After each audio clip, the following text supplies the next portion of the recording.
అందరికీ హాయ్, ఎలా ఉన్నారు? ఈరోజు నేను మీకోసం మా ఛానెల్లో ఒక కొత్త సినిమాను తీసుకువచ్చాను. ఇది ఇటీవల 2025లో విడుదలైన మలేషియా హారర్ సినిమా. నిజానికి నేను మొదటి పాటకు బదులుగా రెండవ పాటను మాత్రమే అప్లోడ్ చేశాను. మొదటి పాటకు ఉపశీర్షిక లేదు, కాబట్టి నాకు అది ఎక్కడా దొరకలేదు. సినిమా కొంచెం సామాన్యమైనది, కాబట్టి మీరు ఈ మొదటి భాగాన్ని దృష్టిలో ఉంచుకుని రెండవ భాగాన్ని చూడవచ్చు. అది ఏమిటి? ఈ మొదటి భాగంలో మన హీరో తల్లికి చాలా సంవత్సరాలుగా పిల్లలు పుట్టలేదు. దానికోసం అతను ఒక స్థాయికి వెళ్లి అతని చేతబడిని చూశాడు. నేను ఒక క్రూరమైన దెయ్యంతో ఒప్పందం చేసుకోబోతున్నాను. ఆ ఒప్పందానికి కొన్ని నియమాలు ఉన్నాయి. అన్నయ్య, మీరు అదంతా సరిగ్గా అర్థం చేసుకున్నారా? దెయ్యం చెప్పినది మీరు చేశారా? ఈ అమ్మాయి దానికి సరైనది కాదు. వెంటనే ఆమె కొన్ని మంత్రాలు చెప్పింది మరియు ఈ అమ్మాయి స్పృహ కోల్పోయింది. ఆ దెయ్యం అతని శరీరంలోకి ప్రవేశించి నా తల్లికి కూడా అదే చేసింది. ఆ తర్వాత హీరోయిన్ ఆ తల్లి కడుపులో పిండం. ఆమె కడుపులో ఉన్నప్పుడు కూడా ఈ హీరో ఈ దెయ్యాల వల్ల చాలా ఇబ్బంది పడ్డాడు. మన హీరోయిన్ నా తల్లితో ఆడుకుంటుందని మనం చదివాము. అప్పుడే మన హీరోయిన్కి నిజం జరిగింది. అంతా బయటపడుతుంది. అందుకే ఇంత పెద్ద పాపం చేసిన దెయ్యం అల్లా కూడా ఈ పాపాన్ని క్షమించడు అని చెప్పి ఆమె ప్రాణం తీయడం సరైనది. కానీ చివరి క్షణంలో షామన్ ఈ దెయ్యంతో పోరాడాడు మరియు అప్పటికి ఆ దెయ్యం ఈ తల్లి కడుపులో ఉన్న మనల్ని కాపాడి ఉండేది. కాని అలా మనల్ని కాపాడిన తర్వాత ఆ దెయ్యంతో మన హీరో ఫోటో కాంట్రాక్ట్ ఏమిటి? ఇప్పుడు మనం వస్తున్న రెండవ భాగాన్ని చూస్తాము. కాబట్టి సినిమా పేరు నా నోటిలో ఉంది, కాబట్టి నేను ఇప్పటికే దానిని పైన ఉంచాను. దయచేసి దానిని తమిళంలో చదవండి. ఇది చాలు అనుకుంటున్నారా? దర్శకుడు ఇంట్లోకి రావచ్చు. కానీ అలా వెళ్లే ముందు నేను ఈ వీడియోకి ఒకే ఒక లైక్ ఇచ్చాను. సోషల్ మీడియాలో చేసి కలిసి చేయండి. పక్కనే ఉన్న ఆ పిల్లవాడి కోసం ఒక వీడియో కొనడం మర్చిపోవద్దు. ఇది మీ తమిళ హాలీవుడ్ టైమ్స్. ఇప్పుడు మనకు కనిపిస్తున్నది మన హీరోయిన్ లిండా మాత్రమే. నాన్న వచ్చి లిఫ్ట్ నుండి బయటకు వెళ్లినప్పుడు బురఖా ధరించి బయటకు చూస్తున్న ఒక భయంకరమైన వ్యక్తి కనిపించాడు. కాని ఆ సమయంలో అతను ఈ విషయాన్ని సరిగ్గా పట్టించుకోలేదు. కాని తన గదికి వెళ్లేటప్పుడు ఆమె లైంగిక వేధింపులకు గురైన వ్యక్తిని చూసింది. ఆమె అకస్మాత్తుగా వెనక్కి తిరిగి ఆ ప్రదేశంలో ఎవరినీ చూడని చివరి వ్యక్తి తానేనని చూసి భయంతో తన గదికి వచ్చింది. కాని ఆ తర్వాత ఆమె స్నేహితులందరూ ఆ అమ్మాయి చుట్టూ గుమిగూడారు. వాళ్లు తమ 100వ పుట్టినరోజును సరదాగా జరుపుకుంటున్నారు. వాళ్లకి ఒక సూపర్ సర్ప్రైజ్ వస్తోంది. అప్పుడు హీరో సంతోషంగా నవ్వుతాడు మరియు అక్కడ ఉన్న స్నేహితులందరూ కేక్ కట్ చేసినందుకు అతన్ని తిడుతున్న వారు అదృశ్యమవుతారు. కాని బదులుగా క్రూరమైన రాక్షసులు వారిని చుట్టుముట్టి హ్యాపీ బర్త్డే టు యు అని పాడతారు. అది విని హీరో అరుస్తాడు. మీరు తలుపు తెరిచి చూసేసరికి అంతా క్రూరమైన దేవుడే అని తెలుస్తుంది. బస్ట్ పార్ట్ అమ్మకి ఇలాంటి కల వస్తుంది, కాబట్టి నాకు కూడా అలాంటి కల వచ్చింది. ఇప్పుడు ఆమెకు ఇలాంటి సమస్య ఉంది, కాబట్టి ఆమె ఒక మహిళ ఇంటికి వెళ్లి ఆమెను చూసుకోవడానికి వెళ్లి ఆమె సమస్యలన్నీ చెప్పినప్పుడు అది ఎప్పుడు ప్రారంభమైందని అడుగుతుంది. నా 21వ పుట్టినరోజు ఇప్పుడే ముగిసింది. ఆ వేడుక నుండి నాకు ఇలాంటి కలలు తరచుగా వస్తున్నాయి. అవి ప్రతిరోజూ జరుగుతున్నాయని నేను చెబుతాను. సరే, నేను దీని గురించి వైద్యుడిని అడగాలని అనుకున్నాను, కానీ నా శరీరం బాగానే ఉంది. నా శరీరంతో ఎటువంటి సమస్య లేదు. కానీ డాక్టర్, ఇది మీకు ఒక రకమైన మానసిక వ్యాధి కావచ్చు. మీరు కొన్ని విషయాలు ఊహించుకుంటున్నారు, లేకపోతే మీరు చదువుతున్న అమ్మాయి పరీక్షలో ఫెయిల్ అవుతుంది. కాబట్టి దేవుడు వచ్చాడని అతను చెప్పినా నేను ఈ పరీక్షకు కొంచెం కూడా భయపడను. అప్పుడు ఇది నా సమస్య కాకపోతే నాకు వేరే సమస్య ఉంది. నేను చిన్నప్పుడు మీరు నాకు చెప్పారు, లేదు నాన్న, నా సమస్యకు అదే కారణమా అని నేను అడిగినప్పుడు ఈ పెద్దలు కూడా ఓపికగా వేచి ఉన్నారు. ఇప్పుడు నీకు సెమిస్టర్ బ్రేక్ ఉంది. సరే, ఏదైనా చేసుకో. నువ్వు చిన్నప్పుడు నువ్వు అనాథాశ్రమంలో ఉండేవాడివి. ఆ అనాథాశ్రమ టీచర్ ఒక పాట పాడేది, కాదా? కాబట్టి ఏమీ మాట్లాడకుండా నువ్వు వాళ్ల దగ్గరికి వెళ్లి అక్కడి విద్యార్థిని అడిగావు, ఖురాన్ ప్రకారం దేవుడి గురించి ఎంత గొప్పగా ఉంది, అప్పుడే నీ ఆత్మశుద్ధి అవుతుంది, కాదా? అతను నిన్ను రక్షిస్తాడని చెప్పు. సరే సరే.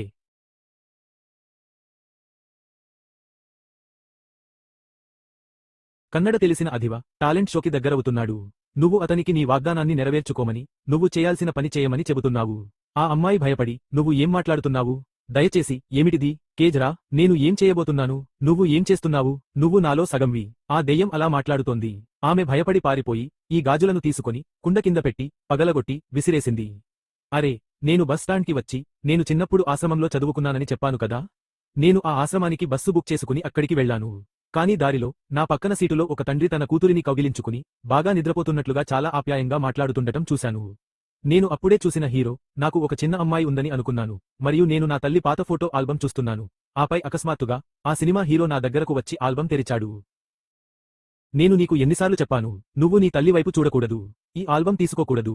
అప్పుడు కన్న కూడా ఆ అమ్మాయిని మద్యం తాగినందుకు తిట్టి అక్కడికి వెళ్లిపోయేవాడు. ఆ పాటలో గార్డియన్ షెమాన్ అడిగినట్లుగా ఈ చిన్న అమ్మాయి మన హీరోయిన్. షెమాన్ ఆమెను ఇప్పుడు బాగా చూసుకున్నాడని నేను అనుకోను. ఎందుకంటే నేను 112 సంవత్సరాలుగా ఆమెకు మంచి తండ్రిగా ఉండటానికి ప్రయత్నిస్తున్నాను. కానీ నేను ప్రతి మంచి స్త్రీ ముఖం చూసినప్పుడు ఆమె చేసిన ఆ పాపం నాకు గుర్తుంది. సరే, నాకు అర్థమైంది. ఈ ప్రపంచంలో ఎప్పుడూ పాపం చేయని వారు ఎవరూ లేరని చెప్పు. మీ భార్య చేసింది పెద్ద పాపం అయి ఉండవచ్చు. కాని ఆమె ఇప్పుడు బతికే లేదు. మరియు అతను అల్లా పాదాల దగ్గరికి వెళ్ళినా షామన్ ఎలా చూసినా లిండా నా కూతురు కాదు. గత 12 సంవత్సరాలుగా నేను ఆమెకు దగ్గరగా రావాలనుకున్నప్పుడల్లా ఆమె ఎందుకు రక్తం కాదు, అతను ఎందుకు మాంసం కాదు, మరియు ఆమె ఎందుకు తల్లి కాదు, ఆ ప్రశ్న నా తలలో తిరుగుతూనే ఉంది. కాబట్టి నేను చివరికి ఒక నిర్ణయం తీసుకున్నాను. అంతేకాకుండా ఈ ఇంట్లో నేను ఆమెను బాగా చూసుకోలేను. కాబట్టి నేను ఆమెను మంచి అనాథాశ్రమానికి తీసుకెళ్తాను. నేను ఆమెతో మాట్లాడుతున్నాను. ఈ చిన్న అమ్మాయి లిండా అతను చెప్పేవన్నీ విన్నది. ఆమెకు చాలా కోపం వస్తోంది. కాబట్టి కొంత సమయం తర్వాత ఆ వ్యక్తి ఆ అమ్మాయితో మాట్లాడవచ్చని చెప్పి ఆమె గదికి వెళ్లాడు. గదిలో ఎవరో గట్టిగా ఊపిరి పీల్చుకుంటున్నట్లు అనిపించింది. కాబట్టి ఆమె లిండా నీకేం లేదు అని అడిగి తలుపు తెరిచి లోపలికి వెళ్లి ఆ అమ్మాయిని ఎదుర్కొంది. ఇది చాలా క్రూరంగా ఉంది. అతను ఆ అమ్మాయిని ఎంత ద్వేషించినా ఆమె ఇప్పుడు ఇబ్బందుల్లో ఉందని నాకు తెలుసు. అతను ఆమెను ఎత్తుకుని వీలైనంత వేగంగా కిందకు పరిగెత్తేవాడు. అప్పుడు అతను కిందకు వెళ్లేవాడు. నా కూతురు అక్కడే ఉంది. అప్పుడు నేను ఇక్కడ ఎవరు ఉన్నారని అడిగాను. నీ చేయి చూసావా? ఆ దెయ్యం ఆమెను తినేస్తోంది. అప్పుడు నేను ఈ అబ్బాయికి ఇచ్చిన మాట నెరవేరే వరకు ఎవరినీ బ్రతకనివ్వను అని చెప్పాను. అప్పుడు నేను అతన్ని ఈ భయంకరమైన మెట్ల మీద నుండి కిందకు తోశాను మరియు అతని తలపై తీవ్రంగా దెబ్బలు తగిలాయి మరియు రక్తం కారుతోంది మరియు అతను అదే స్థలంలో చనిపోయాడు. అప్పుడు అక్కడ ఉన్న మన హీరోయిన్ ఈ చనిపోయిన వస్తువును మరియు ఈ చిన్న అమ్మాయిని చూసి నవ్వింది. కాబట్టి ఇవన్నీ ఆలోచిస్తూ ఆమె ఈ అమ్మాయిని చూసింది. మరుసటి రోజు అమ్మమ్మ హీరోయిన్ దీన్ని చూసి ఆమెను ప్రేమించింది. ఆమెను కౌగిలించుకుని రండి నన్ను చూడు. నువ్వు ఇక్కడ ఎన్ని సంవత్సరాలుగా ఉన్నావు? చిన్నమ్మ, నేను నిన్ను ఇప్పుడు బాగా పెంచాను. నీ చదువు కూడా అంతే అని అంది. మళ్ళీ ఈ ఆశ్రమానికి వచ్చి ఖురాన్ చదవాలని అనుకున్నాను. పూజారి మిమ్మల్ని శిక్షించరని, కానీ మీరు ప్రయాణం తర్వాత చాలా అలసిపోతారని నేను మీకు చెప్పాను. కాబట్టి నేను నా గదికి వెళ్లి విశ్రాంతి తీసుకుని ఇతర విషయాల గురించి తర్వాత మాట్లాడుకుందాం అని చెప్పాను. అక్కడ ఒక అమ్మాయి ఉంది. వారు ఆ అమ్మాయిని పిలిచి హీరో గదికి తీసుకెళ్లారు. నాన్న వెళ్లిన తర్వాత మీరు అలా అన్నారు మరియు తెల్లటి దుస్తులు ధరించిన అమ్మాయి గురించి మీరు ఇప్పుడు సరైన నిర్ణయంలో ఉన్నారు. ఇప్పుడు ఈ ముఖ్యమైన ప్రశ్న ఏమిటంటే ఈ అమ్మమ్మ ఇలా ఆలోచిస్తోంది. అక్కడ సైన్యం నిర్మించబడితే మన హీరో కూడా అమ్మాయి గదికి వెళ్తాడు. ఇక్కడ ఒక అమ్మాయి తన తండ్రి ద్వారా దెయ్యం లాంటిది. నువ్వు ఎందుకు రాలేదు? నువ్వు రాకూడదు. ఆమె ఇక్కడి నుండి వెళ్లిపోయి అలా అరిచింది. కానీ కొంతసేపటి తర్వాత ఆమె ఏదో ఊహించుకుంటోందని స్పష్టమైంది. ఆమె తిరిగి వచ్చి ఈ గదిని బాగా శుభ్రం చేసి ఆ అమ్మాయి కథను బయటపెట్టింది. నేను ఏదో చూశాను మరియు అతను కూడా అదే చూశాడు. కాబట్టి నేను భయపడి మళ్లీ దాన్ని లాక్ చేశాను మరియు నేను చిన్నప్పుడు ఈ ఆశ్రమంలో చాలా ఫోటోలు చూశాను మరియు అవన్నీ ఒలిచాను. తరువాత ఆమె మరియు ఆ దయ్యం ఆమెను కిందకి తోసి అతని తలపై తీవ్రంగా కొట్టిన ఫ్లాష్బ్యాక్ మరియు అతను అదే స్థానంలో ఉన్నాడు. కాని అప్పుడు మమ్మల్ని చూసుకోవడానికి ఎవరూ లేరు. ఆమె అనాథ కాబట్టి ఆ అమ్మాయి పరిస్థితి చూస్తుంటే ఒక మహిళ వెళ్లి మొదటి సన్నివేశంలో ఈ షాంపూతో ఆమెను చూసుకునేది కాదా? ఆ మహిళ దోషి అయి ఉండాలి మరియు ఆమెతో ఆ ఆశ్రమంలో చేరి ఉండేది. కాబట్టి ఇదంతా ఆలోచిస్తూ మన హీరోయిన్ ఇప్పుడు చాలా బాధపడుతోంది. అప్పుడు రాత్రి విద్యార్థులు క్లాసులు తీసుకుంటున్నారు. అంటే ఈ అమ్మాయి దేవుడు మరియు దేవుని శక్తి గురించి క్లాసులు తీసుకుంటోంది. నేను అప్పుడు ఆ క్లాసులో ఉన్నాను. మన హీరోయిన్ తన చెవుల్లో ఈ బిగ్గరగా దయ్యాలు నవ్వుతున్న శబ్దాలను వింటుంది. ఆమె అలాంటివి చెబుతూనే ఉంటుంది మరియు వాటితో ప్రేమలో పడుతూనే ఉంటుంది. ఆమె అలా చేయకపోతే ఆమె నాకు ఇచ్చిన వాగ్దానాన్ని నెరవేరుస్తుంది. నువ్వు నాదానివి అవుతావు. ఆ అమ్మాయి ఎలా ఉంటుంది? మరి ఏమిటి? కానీ నువ్వు అలా బయటకు వెళ్ళినా ఆ శబ్దం పదే పదే వింటూనే ఉంటావు. ఆ సమయంలో నువ్వు ఇక భరించలేక చివరికి ఆమె గది నుండి పారిపోయావు. కానీ నేను ఆ నల్లని వ్యక్తి గురించి, ఆ కుటుంబ దెయ్యం గురించి ఆలోచిస్తున్నాను. అలా పారిపోతూ, అలా అరుస్తూ. నువ్వు బయటికి వచ్చి ఆమె ముఖం కడుక్కుంటుంటే చూస్తే అది నీ విద్యార్థి అని నీకు తెలుస్తుంది. అప్పుడు నువ్వు వాళ్ల గురించి ఏమి అడిగావు? మూడవ గదిలో ఒక అమ్మాయి ఉందా యమాన్? ఆమె ఆ అమ్మాయితో ఏదో చెబుతోంది. అందుకే టీచర్ ఆమెను వెళ్లి పిలవమని చెప్పింది. అందరూ ఒక వైపుకు పరిగెత్తారు. అప్పుడు దయ్యం పట్టిన ఆ అమ్మాయి ఆమెకు చాలా దగ్గరగా వచ్చింది. మరియు ఆమె వచ్చినప్పుడు ఆమె భయంకరమైన వర్షంలో నిలబడి ఉంది. అప్పుడు వారు ఖురాన్లో ఏదో చెప్పి ఈ దయ్యంను నియంత్రించడానికి కూడా ప్రయత్నించారు. కానీ దానిని నియంత్రించలేమని అనిపించింది. వారిని చంపడానికి వారు ఒక గుంపు వద్దకు వచ్చినప్పుడు దయ్యం జనసమూహంలో మన హీరోయిన్ను చూసి భయపడింది. ఆ భయంలో ఈ అమ్మాయి శరీరాన్ని వదిలి వెళ్లే ముందు నీటిలో ఉన్న అమ్మాయిలు కూడా నీటిలో పడిపోయారు. ఆపై ఈ అమ్మాయిని రక్షించడానికి క్రిందికి వచ్చి ఆమెను బయటకు తీసుకువచ్చారు. ఇది మంచి పనినా? ఆ అమ్మాయికి ఏదైనా సమస్య ఉందా? ఒక దెయ్యం పారిపోతుంటే హీరోయిన్ శరీరం లోపల ఏముంది? దీన్ని చూసి చూడండి. కాబట్టి ఈ అద్దెపాట దగ్గరికి వెళ్లి చూడండి. మేము వారిని ఇప్పుడే ఇక్కడి నుండి పంపుతాము. ఇక్కడ ఉన్న అమ్మాయిల జీవితాలు ప్రమాదంలో ఉన్నాయి. మీరు ఎందుకు అలా నిద్రపోతున్నారు? సమస్య ఏమిటి?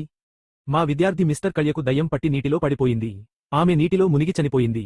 చివరి నిమిషంలో మేము ఆమె ప్రాణాలను కాపాడాము. ఆ అమ్మాయి చనిపోతుందని కూడా నేను చెప్పలేను. నేను చెప్పేది ఇదే. ఆ అమ్మాయి ఈ ఆశ్రమానికి రాకముందు ఇక్కడ ఎటువంటి సమస్య లేదు. కానీ ఇప్పుడు ఆమె వచ్చిన తర్వాత ఇంత పెద్ద సమస్య ఉంది. జాగ్రత్తగా వినండి. ఆమె శరీరం లోపల ఏముందో మాకు తెలియదు. ఆమె ఏమి చేస్తుందో మాకు తెలియదు. అందుకే ఆ అమ్మాయిలు మాకు సురక్షితంగా లేరు. ఆ అమ్మాయిని బయటకు పంపమని మేము అందరికీ చెబుతున్నాము. అదే సమయంలో మా హీరోయిన్ గురించి మేము పెద్దగా మాట్లాడుతున్నాము. వాళ్లకి ఇప్పుడే ఫోన్ చేసి చూడు. నేను ఇక ఈ ఆశ్రమంలో ఉండలేను. కాబట్టి మీరు ఇప్పుడు ఊరికి వస్తున్నట్లు చెబితే ఆ వైపు ప్లే అవుతున్న పాట సరైనదే అని నేను మీకు చెప్తాను. ఎటువంటి సమస్యలు ఉండవు. నా వెనుక ఉన్న తలుపు దానంతట అదే తెరుచుకుంటుంది.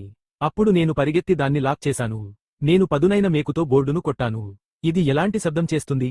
నాకు దంతాలు కొట్టుకుంటున్న శబ్దం వినిపించింది. ఆ రకమైన శబ్దం వినిపించింది. నా శరీరమంతా ఒకేసారి కదులుతోంది. ఈ పాట చూడండి. ఇది చూడండి. మీరు ఈ అమ్మాయికి సహాయం చేయాలనుకుంటున్నారు. నాకు అది అర్థమైంది. సమస్య పెద్దది. ప్రమాదం పెద్దది. కాబట్టి దయచేసి ఆమెను ఒంటరిగా వదిలేయండి. మనం ఈ ఆశ్రమాన్ని ఎందుకు సృష్టిస్తున్నామో మీకు అర్థం కాలేదా? ఇది మహిళలకు సహాయం చేయడానికి కాదు. వారిని అల్లాహ్కు దగ్గరగా తీసుకురావడానికి. మీరు చెప్పే ప్రతిదాన్ని నేను అంగీకరిస్తున్నాను. కాని ఆమెలో ఏదో లోపముంది. కాబట్టి మొదట ఆమెను డాక్టర్ వద్దకు తీసుకెళ్లి చికిత్స చేయించండి. తరువాత ఆమెను ఏదో నకిలీ వద్దకు తీసుకెళ్లి ఆమె సమస్యలన్నీ చెప్పి వెళ్ళిపోండి. హలో నాన్న, ఎవరికైనా ఏదైనా సమస్య వస్తే ఆమె అలాంటిదేదైనా చెబితే ఆమె ఆ పాట పాడదు. లేదు, ఇప్పుడు దాని గురించి మాట్లాడకూడదు. మనం రేపు దాని గురించి మాట్లాడుకోవచ్చు. ఇప్పుడు వెళ్ళి ఆమెకు ఆ ఫోటో చెప్పు. ఆమె బాగానే ఉంది. సరే. అప్పుడు ఈ అమ్మమ్మ వచ్చింది. నేను మన హీరో మరియు ఆమె ఫోటోను చూశాను మరియు నేను దానిని ఒలిచాను. దాన్ని మళ్లీ ఫ్లాష్బ్యాక్లో చూడండి. చాలా సంవత్సరాల క్రితం మన హీరోయిన్ చిన్న అమ్మాయిగా ఉన్నప్పుడు ఒక దెయ్యం వచ్చి ఆమెను పాములా కరిచింది. ఆ చెట్టు మధ్యలో ఒక పెద్ద చెట్టు ఉంది. అర్ధరాత్రి ఆమెను చూసిన అమ్మమ్మ వెంటనే వచ్చి ఆమెను రక్షించమని చెప్పింది. ఆ అమ్మాయి గత గంట నుండి ఇలా ఏడుస్తోంది. మేము చాలా భయపడ్డాము. దయచేసి ఆమెను ఏదైనా చేయమని చెప్పండి. ఆమె సరే, నేను ఆమెకు సహాయం చేస్తాను అని చెప్పింది. అప్పటి వరకు నువ్వు కొంచెం వెనుక ఉండు. అతను ఓపికగా దగ్గరికి వెళ్తాడు. అతను ఆమెకు అల్లా కథ చెప్పడం ప్రారంభిస్తాడు.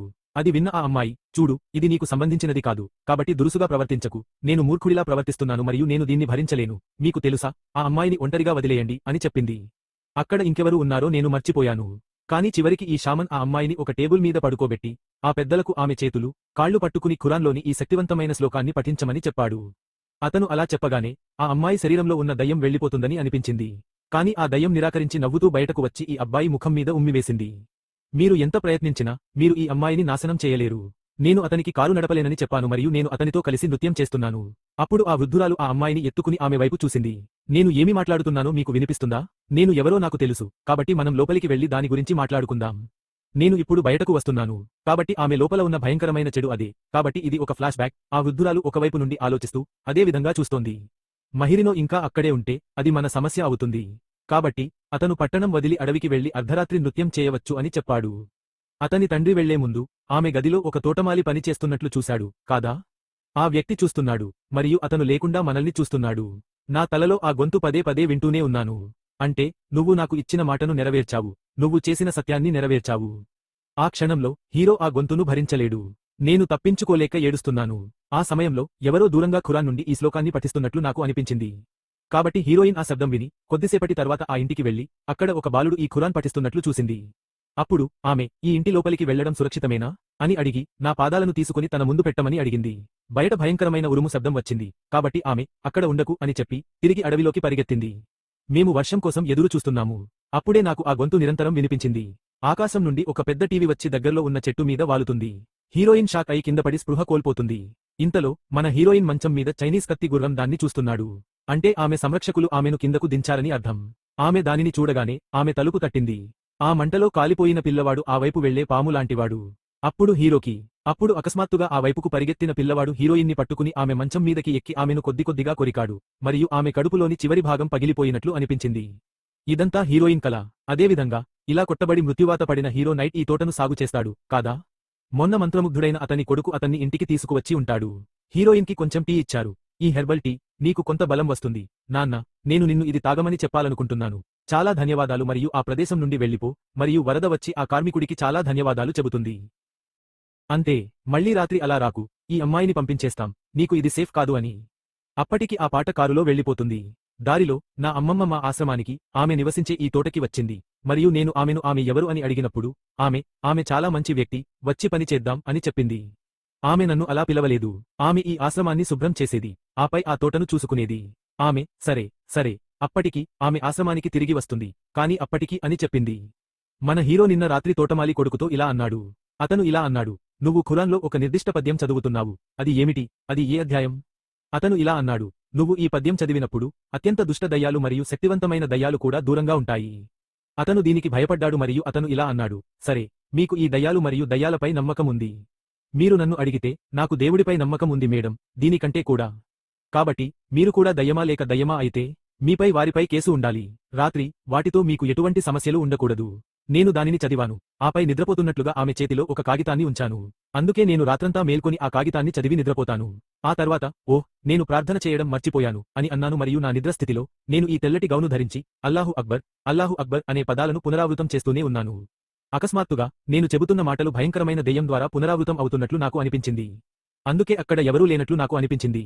ఇలాంటి దెయ్యాన్ని చూసి నేను చాలా నవ్వుతున్నాను. పాల్, నువ్వు ఎవరు? నువ్వు ఇక్కడ ఎందుకు ఉన్నావు? హింసవెన్న అడగడం ఏమిటి? నేను ముందే చెప్పాను. అది నువ్వే. అది నేనే. నువ్వు ఎక్కడ ఉన్నా, ఎక్కడికి వెళ్ళినా నేను అదే చోట ఉంటాను. ఆ దెయ్యం చాలా భయానకంగా ఉంది. ఇది మన హీరోయిన్ నిద్రలో కనుగొన్న అలవాటు. ఎందుకంటే ఇది కూడా ఆమెకు వచ్చిన బహుమతి. అందుకే ఆ అంధుడు రాత్రిపూట అమ్మాయిలు ప్రార్థన చేయడం చూసి వారికి ఎంత జీతం వస్తుందో అని ఆలోచించాడు. అప్పుడు ఒక స్క్రీన్ ఉంది. ఆ స్క్రీన్ మీద మన హీరో ఏ పేజీ కోసం ప్రార్థిస్తున్నాడో అతను ఆ అమ్మాయిలకు దాన్ని పునరావృతం చేస్తున్నాడు. హీరో స్క్రీన్ అవతల దాక్కున్నాడు మరియు అతను మీ ప్రేమ యొక్క కాంతిని చూడగలిగాడు. కానీ దానిని మూసివేయడానికి బదులుగా అతను ఆమెతో ప్రార్థించడం ప్రారంభించాడు. అమ్మాయిలు అలాంటి అబ్బాయిని ఎందుకు ప్రార్థించకూడదు? అతన్ని చూసిన హీరో అతని పట్ల ఆకర్షితుడయ్యాడు. కాబట్టి అతను ఆ అబ్బాయితో మాట్లాడాడు. నీకు ఏదైనా సమస్య ఉంటే నన్ను చూడటానికి రండి అని అనుకున్నాడు. అతను నాతో వేరే ఏమీ మాట్లాడకు అని అన్నాడు. అతను పాడటానికి అక్కడికి వెళ్లాడు. ఇప్పుడు కట్ చేయి. మరుసటి రోజు ఉదయం వాళ్ళు ఈ ఆశ్రమంలో ఉన్న ఆ అమ్మమ్మ గురించి మాట్లాడుకుంటున్నారు. అందరినీ పిలుస్తున్నారు. వాళ్ళు మన గురించి మాట్లాడుతున్నారు. ఇలా అతని తల్లి తప్పు చేసింది. ఆమె ఇంకా ఆమెతోనే ఉంది. ఆమెకు ఎంత సమయం మిగిలి ఉందో నాకు తెలియదు. ఆమె ఎన్ని రోజులు తట్టుకోగలదో నాకు తెలియదు. లేకుంటే మేము ఆమెను రక్షిస్తాము. నేను మీతో అలా మాట్లాడుతున్నాను. బయటి నుండి వాళ్ళు మాట్లాడుతున్నదంతా వినండి. కాబట్టి నేరుగా మీరు ఈ పాట కోసం నాకు చాలా సమయం ఉందని చెప్పారు. చెప్పు. నీకు అన్నీ తెలుసు. ఇప్పుడు నాకు ఎదురవుతున్న ఈ సమస్య గురించి నీకు తెలుసు. కాబట్టి దయచేసి నాకు అన్నీ చెప్పు. అమ్మమ్మని అలా అడగండి. వేరే మార్గం లేదు. ఆమె తల్లి ఆ దెయ్యంతో ఒప్పందం చేసుకుంది. ఈ షామన్ కూడా ఒకరే. ఆమె అలా పుట్టింది. ఆ ఒప్పందం వల్లనే ఆ రాక్షసులు అన్నీ చెబుతున్నారు. కాని నువ్వు పుట్టడానికి మీ అమ్మ ఆ దెయ్యంతో ఈ ఒప్పందం చేసుకుంది. నాకు ఇప్పటివరకు తెలియని విషయానికి ఏమిటంటే అది నాకే కాదు, ఇతరులకు కూడా తెలియదు. ఓ అమ్మా, ఇంత తప్పు చేయడం వల్లే మీ నాన్న నిన్ను అంతగా ద్వేషించాడు. అతను ఉన్న చోటు వదిలి వెళ్లిపోయి చాలా దూరం తీసుకెళ్లాడు. కాని ఈ కారణంగానే ఇప్పుడు మీ నాన్న మీ అమ్మ సమాధిని చూపించవద్దని చెబుతున్నారు. నిజమే. నేను ఇప్పుడు ఏమి చేయాలి? వేరే మార్గం లేదు. ఆ దెయ్యంతో పోరాడాలి. నేను అల్లాను ప్రార్థించాలి. నా అమ్మమ్మ, నేను ప్రార్థిస్తే ఈ దెయ్యాలు నన్ను ప్రార్థించనివ్వవు. నన్ను బాధపెడుతున్నది ఏమిటి? నన్ను భయపెడుతున్నది ఏమిటి? అలా ఉంది. కారణం లేకుండా నువ్వు అలాంటి పరీక్షలకు గురికావు. కాబట్టి ధైర్యంగా ఉండు. దేవుడిపై నమ్మకం ఉంచు. పోరాడు. ఆ పోరాటమే నీకు ఇచ్చిన విజయం. నేను ఈ అమ్మాయిని అలా ఓడిస్తాను. ఇంతలో మన హీరోయిన్ ప్రవాహం పక్కన కూర్చుని ఇదంతా ఆలోచిస్తోంది. అప్పుడు నేను ఆమె వైపు ఒక బంతిని తిప్పుతాను మరియు ఆమె ముందు నేను కొన్ని దయ్యం చెబుతాను మరియు ఒక దెయ్యం అమ్మాయి ఆమెను తీసుకువెళుతుంది. ఆమె ఎలాంటి హీరో అని నాకు తెలియదు. నా తల్లి. కాని ఆమె అరుస్తూ ఆమెను ఏది కాపాడుతుందో చెబుతుంది మరియు ఆమె ఆ ప్రదేశం నుండి పారిపోతుంది. ఆపై రాత్రి వస్తుంది. సంగీత ఈ సంఘటనను గమనిస్తున్నాడు. అకస్మాత్తుగా బయట ఆ అమ్మాయిల అరుపులు వినిపించాయి. ఏమి జరిగిందో అని ఆలోచిస్తూ వారు బయటకు పరిగెత్తుకుంటూ వచ్చారు. ఈ అమ్మాయి ఇక్కడే ఉన్న ఒక ఎత్తైన భవనం ఎక్కి ఆత్మహత్య చేసుకోవడానికి అక్కడి నుండి కిందకు దూకిందని వారు విన్నారు. ఆ సమయంలో కింద ఉన్న అమ్మమ్మ మరియు ఇతర విద్యార్థులు అందరూ మిమ్మల్ని, దయచేసి కిందకు రండి. నేను మిమ్మల్ని రక్షిస్తాను అని వేడుకున్నారు. కాని ఆ అమ్మాయి వినలేదు. ఆమె హెరాయిన్ బానిస. నువ్వు ఇక్కడ ఉండకూడదని నేను చెప్పాను. నువ్వు వినలేదు. అందుకే నేను ఆమెకు ఈ పరిస్థితి చెప్పాను. ఆ తర్వాత ఆమె ఆ అమ్మాయితో బావిలో పడిపోయింది. అదే చోట ఈ అమ్మాయి చనిపోయింది. ఆ తర్వాత ఆ ప్రదేశానికి పోలీసు అంబులెన్స్ వచ్చింది. మన హీరో దాక్కుని చూస్తూ ఉన్నాడు. కాని ఆ అమ్మాయిని చూసి ఆమెను వెంబడించి వచ్చి బాగా తాగి ఉన్నాడు. నిజం చెప్పు. ఇప్పుడు ఈ అమ్మ చనిపోవడాన్ని నువ్వు చూడాలి. ఆమెను ఎందుకు చంపావు? ఎందుకు అమాయకంగా ప్రవర్తించావు? నిజం చెప్పు. ఆ అమ్మాయికి చాలా కోపంగా ఉంది. ఆమె లోపల ఉన్న ఆ దెయ్యం చాలా కోపంగా ఉంది. ఆమె బయటకు వచ్చి ఆమెకు ఏమైంది అని అరుస్తుంది. అలాగే. ఒక్క క్షణం. నేను ఊపిరి పీల్చుకోలేకపోతున్నాను. ఆమె అలా అరుస్తుంది. ఆమె అరుస్తుంది. ఆమె అక్కడ ఉండకూడదు. అంతే. నువ్వు ఇప్పటివరకు చెప్పినవన్నీ. నేను లిండాను ఒంటరిగా వదిలి వెళ్ళను. నేను ఆమె పక్కన ఉన్న గ్రామానికి వెళ్లి అక్కడికి వెళ్తాను. ఆ దెయ్యాన్ని నేను ఆమె లోపలికి తరిమి కొడతాను.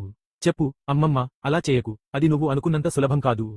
ఇది చాలా ప్రమాదకరమైనది. వాళ్ళు అంటున్నారు. కాబట్టి ఇలాగే వదిలేయండి. కాని ఆ అమ్మాయి, నేను ఇలా చేయకపోతే తదుపరి విద్యార్థి ఒక్కొక్కరు చనిపోయేవాడు. అందుకే నాకు అలా చేయడానికి ధైర్యం లేదు. కాబట్టి నేను ఆమెను అలా చేయనివ్వనని ప్రమాణం చేస్తున్నాను. నేను ఈ స్పైసీ స్పీడో తీసుకుని నా గదిలోకి వెళ్లి ఆమెను కొట్టాను. ఆమె నన్ను బలవంతంగా కారులోకి ఎక్కించి కారులో ఎక్కించింది. మనం ఎక్కడికి వెళ్ళాము? నన్ను ఈ రోడ్డు మీద దింపి. నేను నడిచి వచ్చిన ఊరికి వెళ్తున్నాను. నువ్వు చెబితే నేను నీ మాట వినను. నన్ను ఇలాగే వదిలేస్తే నువ్వు ఇతరులకు ప్రమాదం మాత్రమే. నీలో ఉన్న ఈ అతీంద్రియ శక్తి ముందు రావాలి. ఆ తర్వాత నువ్వు చెప్పేది నేను వింటాను అని చెబితే ఈ కారు వేగంగా వెళ్తుంది. అప్పుడు నువ్వు హీరోయిన్ దెయ్యంలా ఉంటావు. నువ్వు నన్ను దింపి ఏం చేస్తున్నావో నీకు ఎందుకు అర్థం కావడం లేదు? నువ్వు అలా డ్రైవ్ చేస్తావు. నువ్వు కారును పూర్తి వేగంతో నడుపుతావు. ఆపై డబ్బు కోసం దాన్ని వదిలివేస్తావు. ఆ తర్వాత చివరి కారు ప్రమాదం జరిగి హీరోయిన్ రోడ్డు దాటాల్సి వచ్చింది. కానీ ఆమె అవతలి వైపుకు వెళ్లడానికి ఒక మార్గం వెతకాల్సి వచ్చింది మరియు కారు పేలిపోయే వరకు ఆమె వేచి ఉండాల్సి వచ్చింది. మరుసటి రోజు ఆమె స్పృహ కోల్పోయింది మరియు ఆసుపత్రిలో కనుగొనబడింది. ఆమె ఎదురుగా తన తల్లి కనిపించింది. అప్పుడు ఆమె నిన్ను చూసి నిన్ను కౌగిలించుకుని, అమ్మా, నువ్వు వచ్చావా అని అడిగింది. నువ్వు ఎక్కడికి వెళ్లావు? నేను నిన్ను చాలా మిస్ అవుతున్నాను. దయచేసి ఎక్కడికి వెళ్లకు. చివరి వరకు కూడా హీరోయిన్ అలా ఏడుస్తూనే ఉంది. అప్పుడే ఆమె కళ్ళు కన్నీళ్లతో నిండిపోయాయి. ఆమె తన తల్లి చేయి పట్టుకుంది. నేను దాని గురించి ఆలోచించి దాన్ని చూశాను, దాన్ని కనుగొన్నాను. ఇది టర్కిష్ దెయ్యం సినిమా లాంటిది. ఎంతమంది దేవుళ్ళు హీరోయిన్ను కనుగొని ఎదురుగా చూశారో. ఈ పాట ఉంటుంది. అప్పుడు నా అమ్మమ్మ నన్ను చూడటానికి వచ్చి నేను బాగున్నానా అని అడిగింది. నాకు ప్రమాదం జరిగిందని నాకు తెలుసు. ఇప్పుడు కర్పట్ట, మన హీరోయిన్ ఆ హాస్పిటల్లో చాలా కాలంగా ఉందా? ఆమె ట్రీట్మెంట్ తీసుకుంటోంది కాబట్టి ఆమె ఇలా ఉంది. ఈ షాంపూ ఒక్కరోజు మాత్రమే కదా? ఆమె హీరోని చూడటానికి వచ్చింది. ఆమె ఎందుకు క్షమాపణ చెప్పింది? నేను మిమ్మల్ని ఆలస్యంగా చూడటానికి వచ్చాను. అది తప్పు అని నేను అనుకోలేదు, ఎందుకంటే మీకు ఉన్న ఈ సమస్యను పరిష్కరించడానికి నేను రోజంతా ప్రయత్నిస్తున్నాను. సరే, మీరు దానికి పరిష్కారం కనుగొన్నారా? ఇది మీ అమ్మకు సంబంధించినది. నేను ఆమెను అడిగాను, మీ అమ్మ ఎలాంటి ఒప్పందం చేసుకుంది? ఇప్పటివరకు నేను ఆ విషయాన్ని సరిగ్గా తెలుసుకోలేకపోయాను. ఒక పని చేయి, మీ అమ్మ మీకోసం ప్రార్థించింది. మీ అమ్మ తప్పు చేసింది. ఆమె పెద్ద పాపం చేసింది. కానీ ఆమె తప్పు చేసినా, మీ అమ్మకు తగిన గౌరవం ఇవ్వాలి. మీరు ఆమె కోసం ప్రార్థించాలి. కాబట్టి మీరు అలా చేయకపోతే ఈ సమస్యకు కొంత పరిష్కారం లభించే అవకాశం ఉందని ఆమెకు చెప్పండి. మరుసటి రోజు ఆమె తల్లి ఇంటికి వెళ్లి మీకోసం ప్రార్థించండి. ఈ షాంపూ వాన కురిపించే జల్లుల లాంటిది. దాన్ని అతని దగ్గరే వదిలేసి ఒకరోజు ఇక్కడే ఉండు. రేపు ఉదయం అది ఎండిపోయాక నేను మళ్ళీ నిన్ను ఫక్ చేసి వదిలేస్తాను. సరే సరే, అతని ఇంట్లో ఉండు అని చెప్పు. కాని అర్ధరాత్రి, ఇప్పుడు ఉదయం 112 అయింది. ఆపై అకస్మాత్తుగా ఆమె తన తల్లి గొంతు విని, ఆమె ఏడుస్తోంది. లిండా, అమ్మా, చాలా బాధగా ఉంది. నా శరీరం నొప్పిగా ఉంది. ఒక పురుగు ఉంది. దయచేసి, నేను ఏమి చేయగలను? నేను ఆ రకమైన యాచక శబ్దాన్ని పదే పదే వింటున్నాను. నేను ఆమెను ఎక్కడ అని అడుగుతున్నాను, మరియు ఆమె నాకు ఆ కథ అలా చెబుతోంది, మరియు ఆమె దానిని అలా తెరుస్తుంది, మరియు ఆమె, అమ్మా, నువ్వు ఎక్కడ ఉన్నావు అని అంటుంది. వాళ్ళు మాట్లాడుకుంటున్నారు. అందుకే తన తల్లిని ఎలాగైనా కాపాడతానని, దారిలో వచ్చి తన తల్లి కోసం వెతుకుతుంటే ఆమెను కనుగొంటానని చెప్పాడు. మీ నాన్న ఖచ్చితంగా మీ రంగులో ఉంటాడు. ఆమెను తవ్వితే ఆమె ఇంకా చనిపోయినా మళ్లీ బతికే ఉంటుందని ఆమె చెప్పింది. ఆమె కూడా పిచ్చిగా మారి చెత్తకుప్పలో ఉన్న తన తల్లి మృతదేహాన్ని బయటకు తీసింది. అప్పుడే అతను తన తల్లి తాను అనుకున్నట్లుగా లోపల బతికే లేదని, ఆమె చనిపోయిందని, మీ ఎముకలు ఆమెకు ఇచ్చారని ఆమెకు చూపించాడు. ఆ ఫోటో అలా తీసిన తర్వాత పాటలో వచ్చిన ట్విస్ట్ మనం చూసాం కదా. ఆమె తల్లి ఆమెతో ఒక ఒప్పందం కూడా చేసుకుంది. ఆమె శరీరంలోకి ఒక దెయ్యం ప్రవేశించింది మరియు ఆ దెయ్యం ఆమె తల్లి ద్వారా పుట్టి ఉండాలి. కాబట్టి ఆ అబ్బాయి వచ్చి ఆమెను పేరు పెట్టి పిలిచేవాడు. అక్కడ ఎవరైనా మిమ్మల్ని ఏదైనా అడిగితే అతను నవ్వుతూ, నేను ఏమి చేయగలను అని అంటాడు. నేను మీ తండ్రిని, మీరు నా కొడుకు అని అంటున్నారు. కాని ఈ అమ్మాయి, నువ్వు నా స్నేహితుడివి కావు, నువ్వు ఒక దెయ్యంవి, ఇక్కడ లేవా? ఆమె అతని మాట వినదు. కాని వెంటనే ఈ అమ్మాయి తలతో జరిగిన సంఘటనను అతనికి గుర్తు చేస్తుంది. అంటే తల్లి బిడ్డను కనడానికి ఆమెను చూడటానికి వచ్చింది. అప్పుడు ఆమె మంత్రవిద్య ఆచరించి దెయ్యాలతో ఒప్పందం చేసుకుంది, మరియు ఈ బాలుడు ఆమె శరీరంలోకి వెళ్లే దెయ్యం. ఈ అమ్మాయి తల్లి కూడా అక్కడే ఉంది. ఈ సంఘటన ఆమెకు ఆ తర్వాత ఏమి జరిగిందో గుర్తు చేసింది. నువ్వు ఏం చూసావు? అన్నీ చూసావా? నీ అమ్మ నాతో ఒక ఒప్పందం చేసుకుంది. నేను ఆ ఒప్పందాన్ని నిలబెట్టుకోవాలి. లేదు లేదు, నేను ఏ ఒప్పందాన్ని చేసుకోను. నాకు దీనితో సంబంధం లేదు. కాబట్టి దయచేసి నేను వెళ్ళిపోయానని చెప్పు. ఈ అమ్మాయిని అక్కడి నుండి తప్పించుకోనివ్వండి. అప్పుడు ఆ అబ్బాయి, ఓహ్, ఆ ఒప్పందం ఏమిటో నీకు తెలుసా? నీ తల్లికి ఒక బిడ్డ ఉంది, అవునా? నువ్వు పెద్దయ్యావు. మళ్ళీ ఆ బిడ్డను నీ కడుపులో ఎందుకు మోస్తావు? నువ్వు అలా మోసిన ఆ బిడ్డ నా బిడ్డ అవుతుంది, అంటే ఒక దెయ్యం బిడ్డ అవుతుంది. తన దగ్గర ఒక సుత్తి ఉందని, ఆ మండుతున్న చిత్రాలన్నింటినీ చూపించానని చెప్పాడు. కాబట్టి మన హీరోయిన్ ఇవాన్ మళ్లీ తన కోసం మరొక దెయ్యాన్ని సృష్టించడానికి తిరిగి వచ్చింది. ఇది కూడా నా తల్లి నాతో చేసుకున్న ఒప్పందం. అందుకే నేను ఆ అబ్బాయి శరీరంలోని దెయ్యం చక్రాన్ని అంతం చేయడానికి ప్రయత్నిస్తున్నాను. అప్పుడే హీరో నా చేయి పట్టుకున్నాడు మరియు మన హీరోలో కొందరు అతన్ని ఇంతకు ముందు ఇబ్బంది పెట్టారు. మీరు ఒక టెక్స్ట్ చదివితే అది మిమ్మల్ని దెయ్యాలు మరియు దెయ్యాల నుండి రక్షిస్తుందని చెబుతుంది. కాబట్టి ఆ షీట్లోని ఆ టెక్స్ట్ చదివిన తర్వాత ఇక్కడ ఉన్న అన్ని దెయ్యాలు అదృశ్యమవుతాయి. ఆపై మనం ఈ చేపను విల్లు మరియు బాణంతో వదిలివేస్తాము.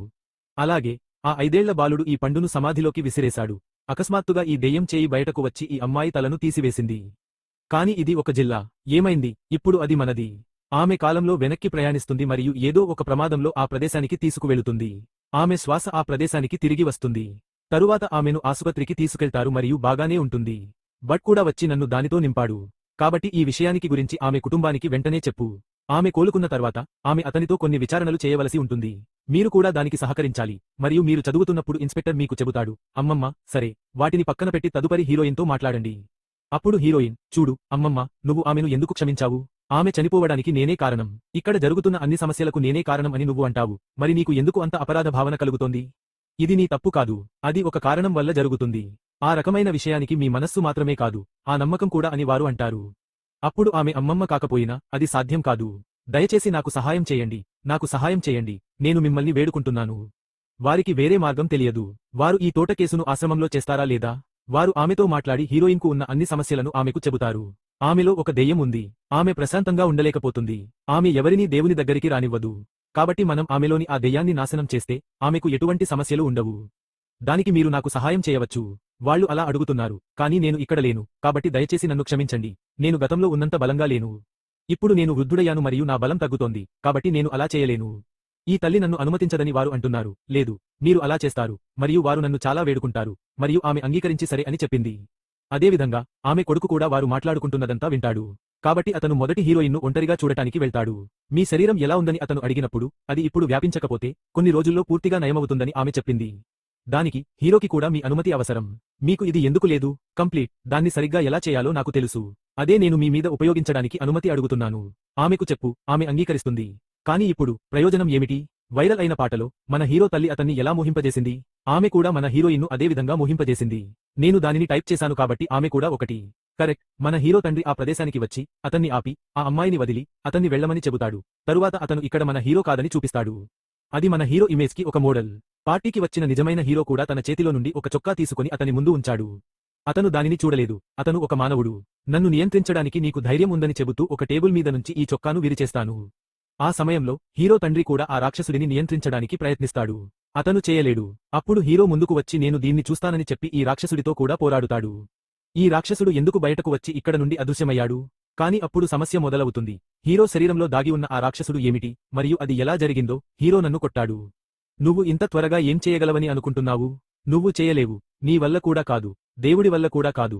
ఆ తర్వాత నువ్వు గదిలోని అద్దాలన్నీ పగలగొట్టి చనిపోతావు.